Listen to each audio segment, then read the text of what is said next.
Oh, hey there. I'm back at the Lemans here, and I want to show you something cool. So right here was a rotted out section of the back B-pillar.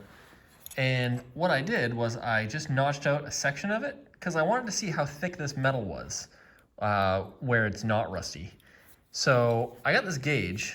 Now this gauge came with my Hobart welder that I bought a while ago. And this tells me how thick metal is. So you can see it's got all the different gauges on there. So if I throw it on here, oh, you know what? I gotta take this ring off. All right, bear with me. Oh, hey, we're back. So I am now gonna take this and put it on the metal, and it is that gauge. All right, so it is the 4th notch up. Let's flip it over. 18 gauge. So the 4th notch up is 18 gauge, which means the factory quarter panel is 18 gauge metal. I'm gonna try it one more time just to make sure I'm not crazy.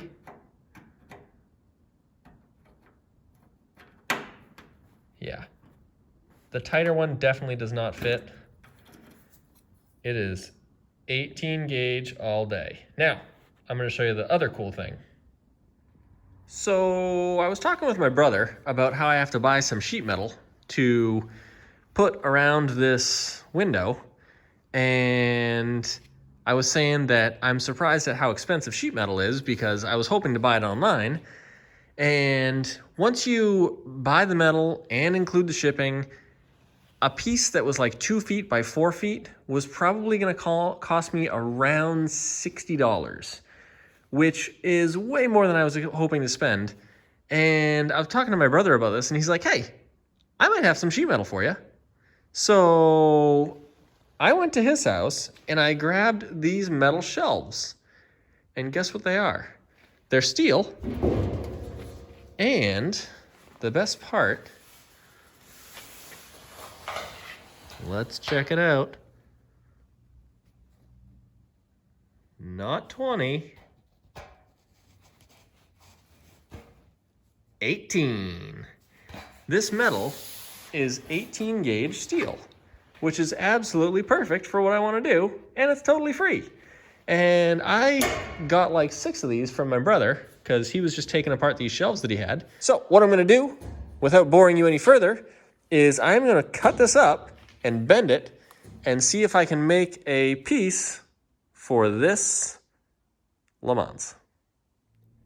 Now there's a whole bunch of different ways that you can cut metal. Today, I'm using this dangerous option. This is what I believe is like a 4.5 inch maybe? Yeah, 4.5 inch angle grinder with a cut off disc in it. And these things are dangerous. I don't really recommend using them. I wish I had a metal shear because that would make life easier, but I don't. So I'm forced to cut things with abrasive wheels. I could use a plasma cutter as well, which I have, but sometimes that leaves kind of a messy line on the edge, and I'm trying to make it a little cleaner this time. So I'm going to use this abrasive cutoff wheel, and hopefully it doesn't break and shoot off in various directions. But if it does, I'll get it on camera. So let's watch and see what happens.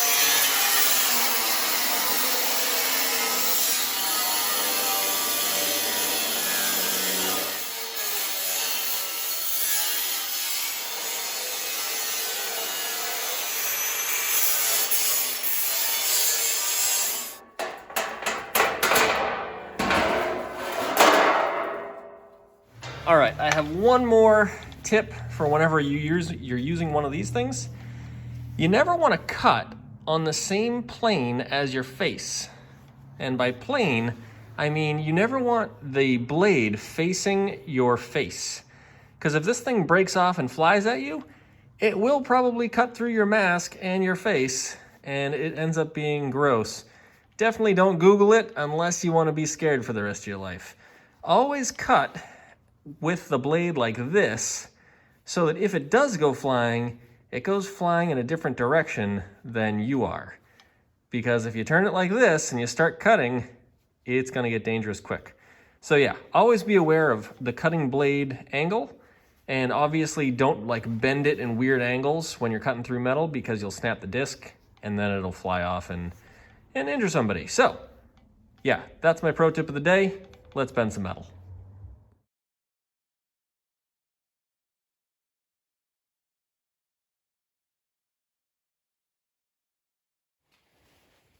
All right, so I'm not too concerned about how flat that edge is because I'm just gonna cut it off anyways. What I wanna do now is try and shrink this metal to see if I can make a corner, because that is going to tell me if this metal is going to be usable or not.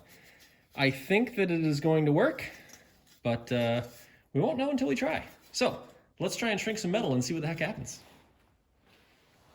So I got this metal stretcher and shrinker from Eastwood many years ago, and let me tell you, these things are awesome. They just shrink metal. And if you've never seen one of these before, wait until I actually show you what this thing does. It's gonna blow your mind. Okay, so as you saw, this is a perfectly straight piece of metal. There's no bends in it or curves or anything like that. I put some marks on it where I want to put a curve in it, and I basically just want to shrink this piece of metal up so that it curves. So let's try it out.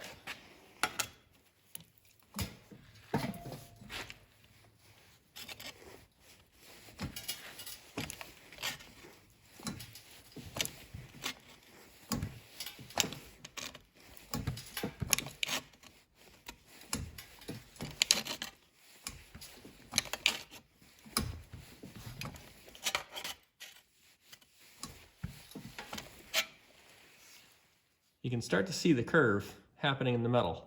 It's because it's shrinking it. All right, let's keep going.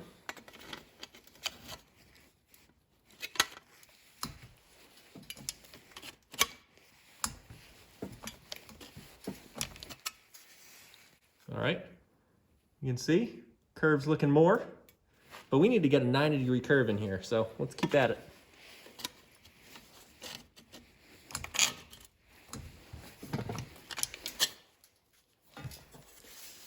All right, we're almost there.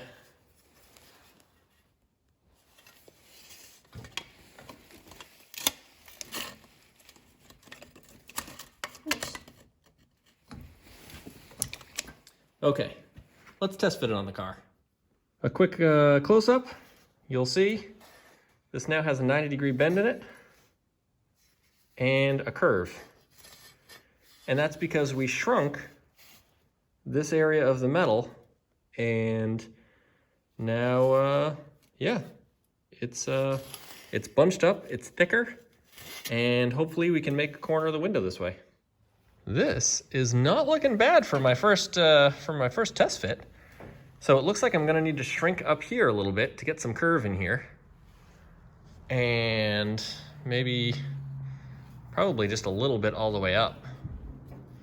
So I think that's what I'll do. I'll put a couple more shrinks in here just to give it a little more curve, and then I'll come back and test fit it again. Well, I guess I went a little too much that time. So now what we have to do is we have to stretch it out because we shrunk it too much. With a little bit of trimming, you can see the new piece fits in there fairly well. Now the funny thing is, this section of the window is actually not in terrible shape, so I might not even use this part. But you can see that I trimmed the top of it off. I just used some tin snips to do that. And this down here probably needs a little tiny bit more work. It doesn't fit quite right because there's a whole bunch of rust down here that is all built up really thick. So I'm gonna have to cut that out before I can actually put the new piece in. And so yeah, I might end up just using this bottom section from like here down, and then I'm gonna have to build this top section again as well. But up here, it's got a little bit of rust on it, but it might actually be savable. I have to kind of probably get the rust off and see if there's any metal behind it, because there's some like Bondo and stuff up here still, or maybe it's window adhesive or something like that. So anyways, this is sort of the starting point of how I am going to make the channels that go around the window. But I just wanted to do a quick video today just to kind of show you what I'm up to, and that I just got some sheet metal, so hopefully I'll be able to start doing some more work on this. And yeah, I guess that's about it. So if you're just watching this Ratty muscle car build for the first time, definitely click subscribe and check out the 60 or more other videos that I have. And if you have been watching this for a while, thank you, and I appreciate it. And hopefully I'll continue to entertain you and bring you more automotive content. So thank you again for subscribing, and we'll see you next time.